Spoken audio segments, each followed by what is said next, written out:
Hello and welcome to UGC NET literary sphere. So guys, जैसा कि आप लोगों को पता है कि हरियाणा पब्लिक सर्विस कमीशन की तरफ से असिस्टेंट प्रोफेसर की जो वैकेंसीज हैं वो निकाली गई हैं। बहुत टाइम से सभी लोग इन वैकेंसीज के लिए वेट कर रहे थे एंड फाइनली जो एचपीएससी की ऑफिशियल वेबसाइट है वहां पर ये जो एडवर्टीजमेंट है इसे अपलोड कर दिया गया है। फाइनली ये जो वैकेंसीज हैं ये आउट कर दी गई हैं। तो अभी हम डिटेल में देखते हैं कि क्या कुछ इसमें लिखा हुआ है, कौन कौन से आपके सब्जेक्ट रहने वाले हैं जिनमें वैकेंसीज आई हैं, और इसके अलावा एज लिमिट क्या रहने वाली है, कितनी आप लोगों की फीस रहेगी, क्या जो इंपॉर्टेंट डेट्स हैं वो सभी कुछ आज की वीडियो में हम डिस्कस करने वाले हैं। सबसे पहले एडवर्टीजमेंट नंबर जो है वो बहुत ज्यादा इंपॉर्टेंट रहता है, तो एडवर्टीजमेंट नंबर आप स्क्रीन पर देख सकते हैं जो कि है 42 to 67 ऑफ 2024। और जो ये एडवर्टीजमेंट है इसे 2 अगस्त 2024 को ही एडवर्टाइज किया गया है। तो इसके अलावा यहाँ पर लिखा हुआ है कि जो असिस्टेंट प्रोफेसर जो कॉलेज कैडर है उनकी जो वैकेंसीज हैं उसको आउट किया गया है हायर एजुकेशन डिपार्टमेंट हरियाणा की तरफ से। तो यहाँ पर इन्होंने कुछ गाइडलाइंस दिए हैं कि आप लोगों को कैसे जो ऑनलाइन एप्लीकेशन फॉर्म है वो फिल करना है। तो यहाँ पर इन्होंने लिखा है candidates have to compulsory register online by visiting this website. मतलब क्या है कि आपको अपना ऑनलाइन एप्लीकेशन फॉर्म भरने के लिए सबसे पहले खुद को रजिस्टर करना होगा ऑनलाइन। यहाँ पे 2 वेबसाइट्स इन्होंने प्रोवाइड की हैं। तो यहाँ पर जाकर खुद को आपने क्या करना है, रजिस्टर करना है। रजिस्ट्रेशन के बाद एक लॉगिन आईडी है वो क्रिएट हो जाएगा और candidates will have to complete the registration process by using the login ID। और जो कैंडिडेट्स हैं वो इस लॉगिन आईडी को यूज करके अपनी जो रजिस्ट्रेशन प्रोसेस है उसे कंप्लीट करेंगे। यहाँ पर इन्होंने लिखा है कि जो परिवार पहचान पत्र है, आधार नंबर है और जो वर्चुअल आईडी है इसको ये रिक्वायर्ड है for Aadhaar authentication during biometric attendance. ठीक हो गया जी। After completion of registration the candidates can apply against the respective advertisement as per their qualification. एक बार अगर आप लोगों की जो रजिस्ट्रेशन है वो कंप्लीट हो जाती है उसके बाद आप लोग अपनी क्वालिफिकेशन के अकॉर्डिंग जो एडवर्टाइजमेंट है उसके लिए अप्लाई कर सकते हैं। Duly field application form can be submitted only after payment of required fees. आप जब अपना जो फॉर्म है उसे अच्छे से फिल कर लेते हैं, आप अपनी जो फीस है वो पे कर देते हैं, उसके बाद ही आपकी जो एप्लीकेशन है उसे सबमिट किया जाएगा या उसे ऑथेंटिक माना जाएगा।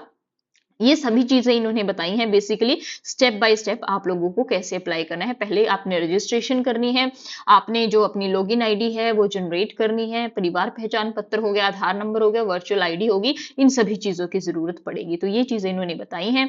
अब हम आगे चलते हैं। आगे आप लोग देख सकते हैं कि कुछ इंपॉर्टेंट डेट्स यहाँ पर बताई है कि जो पब्लिकेशन की डेट है मैंने ऊपर भी बताया है आपको, ये है 2 अगस्त 2024।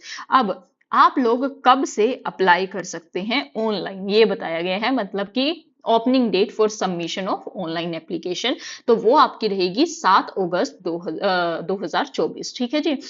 कब तक आप फॉर्म भर सकते हैं, मतलब कि क्लोजिंग डेट या लास्ट डेट क्या रहने वाली है फॉर्म फिल करने के लिए, तो वो आपकी रहेगी 27 अगस्त 2024। मतलब कि 7 अगस्त से लेकर 27 अगस्त तक का टाइम आप लोगों के पास होगा फॉर्म फिल करने के लिए। इसके बाद यहाँ पर लिखा है कि आप अपनी एलिजिबिलिटी वगैरह चेक कर ले। प्रॉपर इन्होंने डिटेल में सब कुछ यहाँ पर बता रखा है, कैसे अप्लाई करना है वो आप लोग यहाँ पर देख सकते हैं। तो उसके बाद आपको यहाँ पर बताया गया है कि लास्ट डेट क्या रहेगी। अभी मैंने आपको बताया कि आप 27 अगस्त 2024 शाम 5 बजे तक अप्लाई कर सकते हैं इन वैकेंसीज के लिए। सो ये सभी चीजें डिटेल में आपको बताई गई हैं। अब जो सबसे इंपॉर्टेंट चीज है वो रहती है आपकी वैकेंसीज, किस किस सब्जेक्ट में कितनी कितनी वैकेंसीज आई हैं। तो जैसे कि आप देख सकते हैं सबसे पहले जो सीरियल नंबर है, फिर आपका एडवर्टीजमेंट नंबर मेंशन किया है, देन आपका सब्जेक्ट है, उसके बाद आपकी जो कितनी कितनी वैकेंसीज हैं वो मेंशन की गई हैं। तो यहाँ पर बहुत ज्यादा डिटेल में मैं नहीं जाऊंगी, मैं सब्जेक्ट बोलूंगी और साथ में टोटल वैकेंसीज मैं आपको बताने वाली हूँ। बाकी आप स्क्रीन पर देख सकते हैं अपने सब्जेक्ट के अकॉर्डिंग कि किस कैटेगरी के अकॉर्डिंग कितनी वैकेंसीज हैं। तो सबसे पहले यहाँ पर जो सब्जेक्ट है दैट इज बॉटनी। तो बॉटनी में टोटल 98 वैकेंसीज हैं। देन है हमारा केमिस्ट्री सब्जेक्ट में 123 टोटल वैकेंसीज रहने वाली हैं। कॉमर्स सब्जेक्ट में 153 वैकेंसीज हैं। कंप्यूटर साइंस में 47 हैं। डिफेंस स्टडीज में टोटल 23 वैकेंसीज हैं। इकोनॉमिक्स सब्जेक्ट में 43 3 वैकेंसीज हैं और इंग्लिश सब्जेक्ट में 613 जो वैकेंसीज है वो रहने वाली हैं। 613 टोटल वैकेंसीज हैं इंग्लिश सब्जेक्ट के लिए। इन्वायरमेंटल साइंस की टोटल 7 वैकेंसीज हैं, फाइन आर्ट्स की 7 है।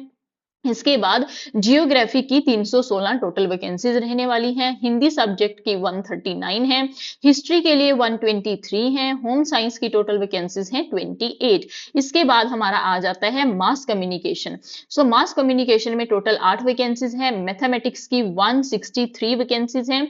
इसके बाद है हमारा म्यूजिक इंस्ट्रूमेंटल। सो म्यूजिक इंस्ट्रूमेंटल में टोटल 8 वैकेंसीज हैं, म्यूजिक वोकल की टोटल 6 वैकेंसीज हैं, फिलोसफी की 3 है, फिजिकल एजुकेशन में टोटल 126 वैकेंसीज हैं।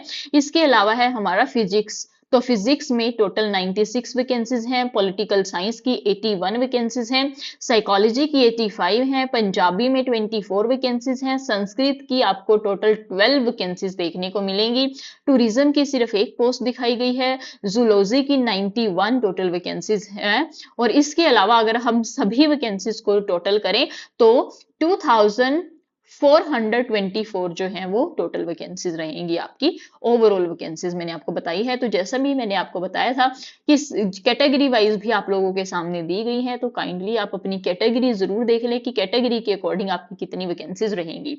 सो ये सभी मैंने आपको सब्जेक्ट वाइज बता दी हैं। आगे यहाँ पर शॉर्ट फॉर्म जो ऊपर मेंशन की गई थी उनकी फुल फॉर्म आपको दी गई है ताकि आप लोग अच्छे से समझ सकें। ये आपकी इसेंशियल क्वालिफिकेशन है कि आपकी प्रॉपर क्वालिफिकेशन क्या रहने वाली है। तो यहाँ पर सब्जेक्ट वाइज उन्होंने बताई है कि जो अलग से सब्जेक्ट हैं जैसे कि फाइन आर्ट्स को और मास कम्युनिकेशन को छोड़कर जो बाकी के सब्जेक्ट हैं उनके लिए ये बेसिक एलिजिबिलिटी क्राइटेरिया है। बेसिक क्या होता है कि मास्टर डिग्री जो है आपकी उसमें 55% मार्क्स होने चाहिए। इसके अलावा आप लोगों के पास हिंदी या संस्कृत की नॉलेज होनी चाहिए मैट्रिक्स तक, मतलब कि मैट्रिक्स में 10th स्टैंडर्ड तक आपके पास ये हिंदी या संस्कृत में से कोई एक सब्जेक्ट होना चाहिए। उसके बाद आपका नेट क्वालिफाई होना चाहिए या फिर 2000 के जो रूल रेगुलेशन है उसके अकॉर्डिंग आपके पास पीएचडी होनी चाहिए। ये आपकी बेसिक क्वालिफिकेशन रहती है अगर आप लोग असिस्टेंट प्रोफेसर के लिए एलिजिबल होना चाहते हैं। तो ये इन्होंने डिटेल में सभी जो भी आपकी एलिजिबिलिटी है वो सब बताई है। जैसे कि यहाँ पर फाइन आर्ट्स के लिए आ गई, तो इसके अलावा आगे आपको और भी सब्जेक्ट्स के लिए देखने को मिलेंगी। ये मास कम्युनिकेशन के लिए बताई गई है। तो ये डिटेल में वही सब चीजें इन्होंने डिस्कस की हैं। आगे अगर ये जो एडवर्टीजमेंट है ये मैं आपको इस वीडियो के जो डिस्क्रिप्शन बॉक्स होगा वहां पर लिंक प्रोवाइड कर दूंगी ताकि जो भी लोग डिटेल में ये पढ़ना चाहते हैं वो डिटेल में भी जाकर पढ़ सकते हैं। जो भी वो देखना चाहते हैं वो वहां पर जाकर देख पाएंगे इजिली। तो ये सभी इंपॉर्टेंट चीजें थी। इसके अलावा जो बाकी की चीजें हैं, अब आ गया हमारा पेपर का पैटर्न क्या रहेगा। तो सबसे पहले आपका होगा स्क्रीनिंग टेस्ट। स्क्रीनिंग टेस्ट जो होगा वो आपका सिर्फ क्या होगा कि वहां पर जो एलिजिबल कैंडिडेट्स हैं वो निकाले जाएंगे। जो स्क्रीनिंग टेस्ट होगा वो एमसीक्यू बेस्ड होगा। तो टोटल आपके पास 100 क्वेश्चंस रहेंगे, 100 एमसीक्यूज आएंगे। बेसिकली जो आपकी टाइमिंग होगी वो 2 घंटे की रहेगी और टोटल मार्क्स जो रहेंगे वो भी 100 रहेंगे, मतलब हर एक क्वेश्चन जो है वो 1 नंबर का होगा। इसके बाद इन्होंने बताया है, जो स्ट्रिक्टली इन्होंने मेंशन किया है कि हर एक क्वेश्चन जो है उसके 5 ऑप्शन आपको प्रोवाइड किए जाएंगे। अगर आप लोग वो क्वेश्चन अटेम्प्ट करते हैं तो आप ABCD में से कुछ भी वहां पर मार्क कर सकते हैं। अगर आप क्वेश्चन को छोड़ना चाहते हैं, आप क्वेश्चन को अटेम्प्ट नहीं करना चाहते, तो उस केस में आपको जो लास्ट ऑप्शन है ई वाला वो फिल करना होगा। अगर आप लोग ई ऑप्शन को फिल नहीं करते हैं तो 1/4 जो है वो नेगेटिव मार्किंग होगी, 1/4 आपके जो मार्क्स हैं वो कट किए जाएंगे। तो इसीलिए अगर आप क्वेश्चन को छोड़ना भी चाहते हैं तो भी आपको जो लास्ट सर्कल है ई ऑप्शन वाला वो जरूर फिल करना है। अगर आप फिल नहीं करेंगे तो आपके जो नंबर हैं वो कट किए जाएंगे। इसके अलावा इन्होंने एक चीज और मेंशन की है कि अगर 10% से ज्यादा क्वेश्चन को आप बिना कोई सर्कल फिल किए छोड़ देते हैं तो उस केस में आपको डिस्क्वालीफाई कर दिया जाएगा। ठीक है जी, नेगेटिव मार्किंग आपकी रहने वाली है, 1/4 की नेगेटिव मार्किंग रहेगी।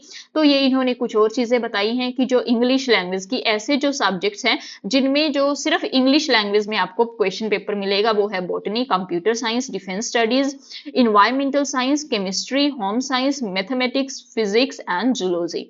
इसके अलावा बाइलिंगुअल जो रहेंगे जैसे कि इंग्लिश और हिंदी दोनों लैंग्वेजेस में जो आपको देखने को मिलेंगे वो है commerce, economics, fine arts, mass communication, geography, history, music 1, music instrument and music vocal, physical education, political science, psychology, philosophy and tourism. इसके अलावा जो भी आपके लैंग्वेज सब्जेक्ट है जैसे कि इंग्लिश हो गया, हिंदी, संस्कृत और पंजाबी, ये अपनी रिस्पेक्टिव लैंग्वेजेस में ही रहने वाले हैं। तो इसके अलावा इन्होंने क्या बताया है कि जो ये स्क्रीनिंग टेस्ट है, स्क्रीनिंग टेस्ट में जो भी कैंडिडेट्स चूज किए जाएंगे, वैकेंसीज के 1/4 जो नंबर है कैंडिडेट्स का, वो क्या किया जाएगा, सिलेक्ट किए जाएंगे नेक्स्ट राउंड के लिए। मतलब क्या है, स्क्रीनिंग टेस्ट के बेसिस पर हर एक पोस्ट के लिए 4 कैंडिडेट्स चूज किए जाएंगे। सपोज करो कोई सब्जेक्ट है जिसमें कि 10 वैकेंसीज हैं, तो वहां पर टोटल 40 कैंडिडेट्स को जो हमारा नेक्स्ट पेपर होगा उसमें बैठने के लिए अलाउ किया जाएगा। सो पर पोस्ट 4 कैंडिडेट सिलेक्ट किए जाएंगे, ये इन्होंने बताया है। ठीक है जी। आगे इन्होंने फिर से बाकी की चीजें बताई हैं। सेकंड पेपर जो होगा वो होगा आपका सब्जेक्ट नॉलेज टेस्ट, ये इन्होंने यहाँ पर लिखा है।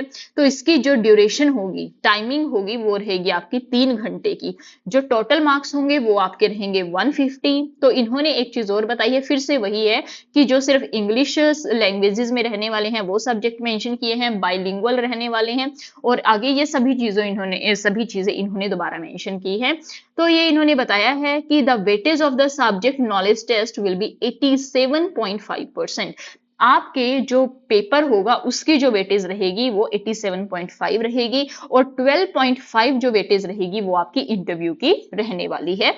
मतलब क्या है कि ज्यादा जो वेटेज है वो पेपर की रहेगी, और इंटरव्यू के सिर्फ 12.5% जो है वो ही ऐड किए जाएंगे। ठीक है जी। जो फाइनल मेरिट लिस्ट बनाई जाएगी वो किस किस चीज पे, एक तो आपका इंटरव्यू जो हुआ था और आपका जो सब्जेक्ट नॉलेज टेस्ट हुआ है, मतलब कि सेकंड पेपर होगा, उसके बेसिस पे ही आपकी फाइनल मेरिट लिस्ट जो है वो प्रिपेयर की जाएगी। जो फर्स्ट एग्जाम होगा आपका, स्क्रीनिंग एग्जाम है बेसिकली, उसके जो मार्क्स है वो ऐड नहीं किए जाएंगे। तो ये इन्होंने साफ साफ मेंशन किया है। तो ये बाकी की सभी चीजें हैं। एकेडमिक लेवल, आपकी सैलरी का पे स्केल जो है, सैलरी का जो स्केल है वो क्या रहेगा, दैट विल बी 57,700 से लेकर 1,82,400, ये आपका एकेडमिक लेवल रहेगा। ठीक है जी। तो इसके अलावा कुछ और इन्होंने रूल रेगुलेशंस बताए हैं जो आप लोगों को एक बार से देख लेने चाहिए। एज लिमिट इन्होंने बताई है कि जो कैंडिडेट अप्लाई करेंगे उनकी जो एज है वो 21 से कम नहीं होनी चाहिए और 42 से ज्यादा नहीं होनी चाहिए। कुछ स्पेशल केसेस होंगे, जैसे कि यहाँ पर आप देख सकते हैं शेड्यूल कास्ट ऑफ हरियाणा है, इनको 5 साल की रिलैक्सेशन मिलेगी। बैकवर्ड क्लासेस ऑफ हरियाणा को भी 5 साल की है। तो ये इन्होंने प्रॉपर बताया है, आप एक बार देख लें कि किन किन को यहाँ पर रिलैक्सेशन मिलने वाली है। तो इसके बाद अगर हम बात करें तो वो हमारी आ जाती है फी की, कि आपकी फी वगैरह जो है वो कितनी रहने वाली है। ये चीज जो है ये थोड़ी इंपॉर्टेंट हो जाती है, सभी को ये चीज पता होनी चाहिए। तो फी का आपका यहाँ पर आ जाएगा, ये आप देख सकते हैं स्क्रीन पर। तो for male candidates of general category, जो भी मेल कैंडिडेट्स हैं जनरल कैटेगरी के, या फिर जो भी मेल कैंडिडेट्स हैं बैकवर्ड क्लासेस के जो कि क्रीमी लेयर से बिलोंग करते हैं, या फिर जो अदर स्टेट के मेल कैंडिडेट्स हैं, इन सब की फीस 1000 रुपीज रहने वाली है। देन हमारे आ जाते हैं सेकंड नंबर पर, जितनी भी फीमेल कैंडिडेट्स हैं जो कि जनरल कैटेगरी से बिलोंग करती हैं, चाहे वो फीमेल डिपेंडेंट है ESM ऑफ हरियाणा ओनली, या फिर जो कि अदर स्टेट्स की फीमेल कैंडिडेट्स हैं, उनकी फीस हमारी रहेगी 250 रुपीज। इसके बाद हम आ जाते हैं थर्ड नंबर पर, जो भी मेल या फिर फीमेल कैंडिडेट्स हैं जो कि SC BCA और BCB और ESM कैटेगरी से बिलोंग करते हैं हरियाणा की, उनकी फीस भी 250 रुपीज रहेगी। इसके अलावा जो इकोनॉमिकली वीकर सेक्शन है उनकी फीस जो है वो 250 रहेगी। और for all person with disabilities, उनकी जो फीस है, मतलब कि जो हरियाणा स्टेट के पर्सन विद डिसेबिलिटीज हैं, उनकी किसी तरह की कोई फीस जो है वो चार्ज नहीं की जाएगी। तो ये मैंने फी के बारे में भी आपको बता दिया। इसके अलावा जो भी चीजें हैं वो आपको एक बार पढ़ लेनी चाहिए, जो इंपॉर्टेंट चीजें थी वो सभी मैं आप लोगों के साथ ऑलरेडी जो है वो डिस्कस कर चुकी हूँ। बाकी आप एक बार जरूर देख लेना, लिंक जो है इस एडवर्टीजमेंट का वो इस वीडियो के डिस्क्रिप्शन बॉक्स में आप लोगों को प्रोवाइड कर दिया जाएगा। सो गाइज आज की वीडियो में बस इतना ही है। I hope you find this video helpful and जो भी लोग इतने टाइम से इन वैकेंसीज के लिए वेट कर रहे हैं उन लोगों के लिए अच्छा मौका है कि अब वो अपनी तैयारी अच्छे से करें और इसको अपना आखिरी मौका समझकर ही प्रिपेयर करें। सो आज की वीडियो में मैं इतना ही कहना चाहूंगी। Thank you.